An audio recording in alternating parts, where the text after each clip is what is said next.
हर हर महादेव। महादेव के भक्तों को मेरा प्रणाम।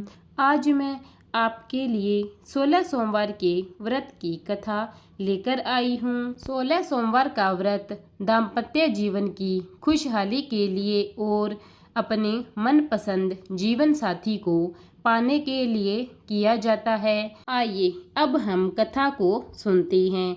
मृत्यु लोक में विवाह करने की इच्छा करके एक समय श्री भूतनाथ महादेव जी माता पार्वती के साथ पधारे।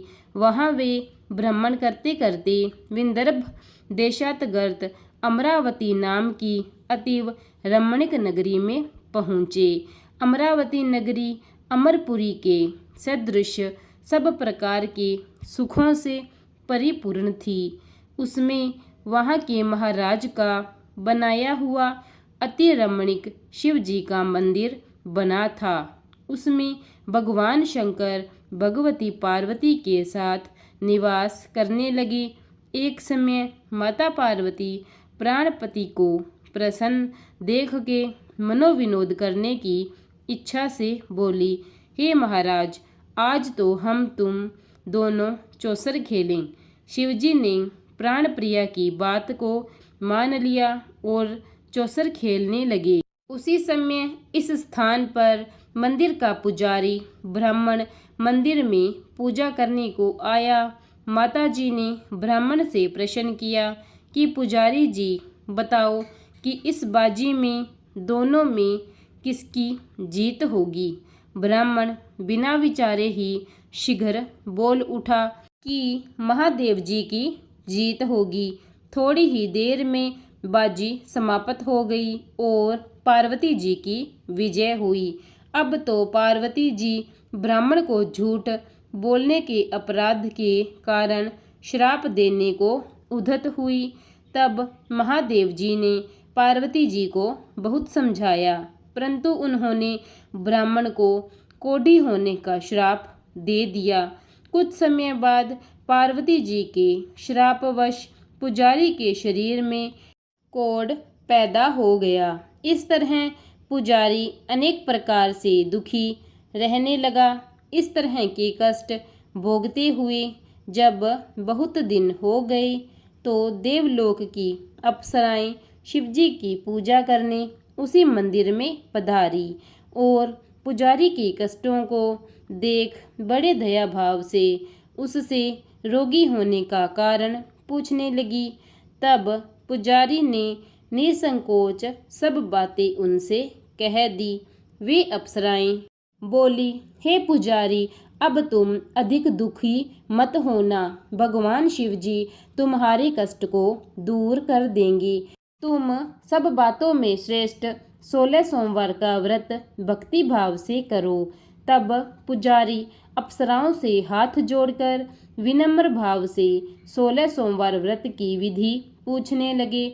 अप्सराएं बोली कि जिस दिन सोमवार हो उस दिन भक्ति के साथ व्रत करें, स्वच्छ वस्त्र पहने, आधा सेर गेहूं का आटा लें, उसके 3 भाग बनाएं और घी गुड़ दीप नैवेद्य पूंगी फल बेलपत्र जनेऊ का जोड़ा चंदन अक्षत पुष्प आदि के द्वारा प्रदोष काल में भगवान शंकर का विधि से पूजन करें। तत्पश्चात उन 3 भागों में से एक शिवजी को अर्पण करें, बाकी 2 शिवजी का प्रसाद समझकर उपस्थित जनों में बांट दें और आप भी प्रसाद को ग्रहण करें। इस विधि से 16 सोमवार व्रत करें। तत्पश्चात 17वें सोमवार के दिन पाव सेर पवित्र गेहूं का आटे की बाटी बनाएं तथा अनुसार घी गुड़ मिलाकर उसका चूरमा बनाएं और शिवजी को भोग लगाकर उपस्थित भक्तों में बांट देवें। पीछे आप कुटुंब प्रसादी लें तो भगवान शिवजी की कृपा से उसके मनोरथ पूर्ण हो जाते हैं। ऐसा कहकर अप्सराएं स्वर्ग को चली गई। ब्राह्मण ने यथाविधि से 16 सोमवार का व्रत किया तथा भगवान शिवजी की कृपा से रोग मुक्त होकर आनंद से रहने लगा। कुछ दिन बाद जब फिर शिवजी और पार्वती जी उस मंदिर में पधारे तब ब्राह्मण को निरोग देखकर पार्वती जी ने ब्राह्मण से रोग मुक्त होने का कारण पूछा। तो ब्राह्मण ने 16 सोमवार के व्रत की कथा कह सुनाई। तब तो पार्वती जी अति प्रसन्न होकर ब्राह्मण से व्रत की विधि पूछकर व्रत करने को तैयार हुई। व्रत करने के बाद उनकी मनोकामना पूर्ण हुई तथा उनके रूठे पुत्र स्वामी कार्तिकेय स्वयं माता के आज्ञाकारी हुए। परंतु कार्तिकेय जी को अपने विचार परिवर्तन का रहस्य जानने की इच्छा हुई और वह माता से बोले, हे माता जी, आपने ऐसा कौन सा उपाय किया जिससे मेरा मन आपकी ओर आकर्षित हुआ। तब पार्वती जी ने वही 16 सोमवार व्रत की कथा उनको सुनाई। स्वामी कार्तिकेय जी बोले कि इस व्रत को मैं भी करूँगा, क्योंकि मेरा प्रिय मित्र ब्राह्मण दुखी दिल से प्रदेश गया है, हमें उससे मिलने की बहुत इच्छा है। कार्तिकेय जी ने भी इस व्रत को किया और उनका प्रिय मित्र उन्हें मिल गया। मित्र ने इस आकस्मिक मिलन का भेद कार्तिकेय जी से पूछा तो वे बोले, हे मित्र, हमने तुम्हारे मिलन की इच्छा करके 16 सोमवार का व्रत किया। अब तो ब्राह्मण मित्र को भी अपने विवाह की बड़ी इच्छा हुई। कार्तिकेय जी से व्रत की विधि पूछी और यथाविधि व्रत किया। व्रत के प्रभाव से जब वह किसी कार्यवश विदेश गया तो वहाँ के राजा की लड़की का स्वयंवर था। राजा ने प्रण किया था कि जिस राजकुमार के गले में सब प्रकार श्रृंगारित हथिनी माला डालेगी, मैं उसी के साथ अपनी प्यारी पुत्री का विवाह कर दूंगा। शिवजी की कृपा से ब्राह्मण भी स्वयंवर देखने की इच्छा से राज्यसभा में एक ओर बैठ गया। नियत समय पर हथिनी आई और उसने जयमाला उस ब्राह्मण के गले में डाल दी। राजा की प्रतिज्ञा के अनुसार बड़ी धूमधाम से कन्या का विवाह उस ब्राह्मण के साथ कर दिया और ब्राह्मण को बहुत सा धन और सम्मान देकर संतुष्ट किया। ब्राह्मण सुंदर राजकन्या पाकर सुख से जीवन व्यतीत करने लगा। एक दिन राजकन्या ने अपने पति से प्रश्न किया, हे प्राणनाथ, आपने ऐसा कौन सा भारी पुण्य किया जिसके प्रभाव से हथिनी ने सब राजकुमारों को छोड़कर आपको वरण किया। ब्राह्मण बोला, हे प्राण प्रिय, मैंने अपने मित्र कार्तिकेय जी के कथा अनुसार 16 सोमवार का व्रत किया था, जिसके प्रभाव से मुझे तुम जैसी रूपवान लक्ष्मी की प्राप्ति हुई। व्रत की महिमा को सुनकर राजकन्या को बड़ा आश्चर्य हुआ और वह भी पुत्र की कामना करके व्रत करने लगी। शिवजी की दया से उसके गर्भ में एक अति सुंदर, सुशील, धर्मात्मा और विद्वान पुत्र उत्पन्न हुआ। माता पिता दोनों उस देव पुत्र को पाकर अति प्रसन्न हुए और उसका लालन पालन भली प्रकार से करने लगे। जब पुत्र समझदार हुआ तो एक दिन अपनी माता से प्रश्न किया कि माँ, तुमने कौन सा तप किया जो मेरे जैसा पुत्र तुम्हारे गर्भ से उत्पन्न हुआ। माता ने पुत्र का प्रबल मनोरथ जान के अपने किए हुए 16 सोमवार व्रत को विधि सहित पुत्र के सम्मुख प्रकट कर दिया। पुत्र ने ऐसे सरल व्रत को, जो सब तरह के मनोरथों को पूर्ण करने वाला है, सुना तो वह भी इस व्रत को राज्याधिकार पाने के लिए उसकी इच्छा से हर सोमवार को यथाविधि व्रत करने लगा। उसी समय एक देश के वृद्ध राजा के दूतों ने आकर उसको एक राजकन्या के लिए वरण किया। राजा ने अपनी पुत्री का विवाह ऐसे सर्वगुण संपन्न ब्राह्मण युवक के साथ करके बड़ा सुख प्राप्त किया। वृद्ध राजा के दिवगत हो जाने पर यही ब्राह्मण बालक गद्दी पर बिठाया गया, क्योंकि दिवंगत भूप के कोई पुत्र नहीं था। राज्य का अधिकारी होकर भी वह ब्राह्मण पुत्र अपने 16 सोमवार के व्रत को करता रहा। जब 17वां सोमवार आया तो विप्र पुत्र ने अपनी प्रियतमा से सब पूजन सामग्री लेकर शिवालय में चलने के लिए कहा, परंतु प्रियतमा ने उसकी आज्ञा की परवाह नहीं की। दास दासियों द्वारा सब सामग्रियां शिवालय में भिजवा दी और आप नहीं आई। जब राजा ने शिवजी का पूजन समाप्त किया तब एक आकाशवाणी राजा के प्रति हुई। राजा ने सुना, हे राजा, अपनी इस रानी को राजमहल से निकाल दे, नहीं तो तेरा सर्वनाश कर देगी। वाणी को सुनकर राजा के आश्चर्य का ठिकाना नहीं रहा और तत्काल ही मंत्रणा गृह में आकर अपने सभासदों को बुलाकर पूछने लगा कि हे मंत्रियों, मुझे आज शिवजी की भविष्यवाणी हुई है कि राजा तुम अपनी इस रानी को निकाल दे, नहीं तो ये तेरा सर्वनाश कर देगी। मंत्री आदि सब बड़े विस्मय और दुख में डूब गए, क्योंकि जिस कन्या के साथ राज्य मिला है राजा उसी को निकालने का जाल रचता है, यह कैसे हो सकता है। अंत में राजा ने उसे अपने यहाँ से निकाल दिया। रानी दुखी हृदय भाग्य को कोसती हुई नगर के बाहर चली गई। बिना पदत्राण, फटे वस्त्र पहने, भूख से दुखी धीरे धीरे चलकर एक नगर में पहुंची। वहां एक बुढ़िया सूत काट कर बेचने को जाती थी। रानी की करुण दशा को देखकर वह बोली, चल तू मेरा सूत बिकवा दे, मैं वृद्ध हूँ, भाव नहीं जानती हूँ। ऐसी बात बुढ़िया की सुन रानी ने बुढ़िया के सर से सूत की गठरी उतार कर अपने सर पर रखी। थोड़ी ही देर बाद आंधी आई और बुढ़िया का सूत पोटली के सहित उड़ गया। बेचारी बुढ़िया पछताती रह गई और रानी को अपने साथ से दूर रहने को कह दिया। अब रानी एक तेली के घर गई तो तेली के सब मटके शिवजी के प्रकोप के कारण चटक गए। ऐसी दशा देख तेली ने रानी को अपने घर से निकाल दिया।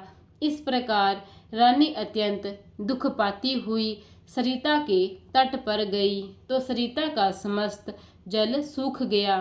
तत्पश्चात रानी एक वन में गई। वहां जाकर सरोवर में सीढ़ी से उतर पानी पीने को गई तो उसके हाथ से जल स्पर्श होते ही सरोवर का नील कमल के सदृश्य जल असंख्य कीड़ों से युक्त होकर गंदा हो गया।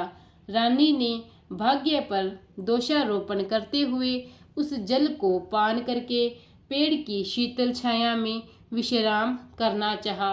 वह रानी जिस पेड़ के नीचे जाती उस पेड़ के पत्ते तत्काल ही गिर जाते। वन सरोवर के जल की ऐसी दशा देखकर गऊ चराते ग्वालों ने अपने गुसाई जी से, जो उस जंगल में स्थित मंदिर के पुजारी थे, उनसे कही। गुसाई जी के आदेशानुसार ग्वाले रानी को पकड़कर गुसाई जी के पास ले गए। रानी के मुख की कांति और शरीर की शोभा देख गुसाई जान गए कि यह अवश्य ही कोई विधि की गति की मारी कुलीन अबला है।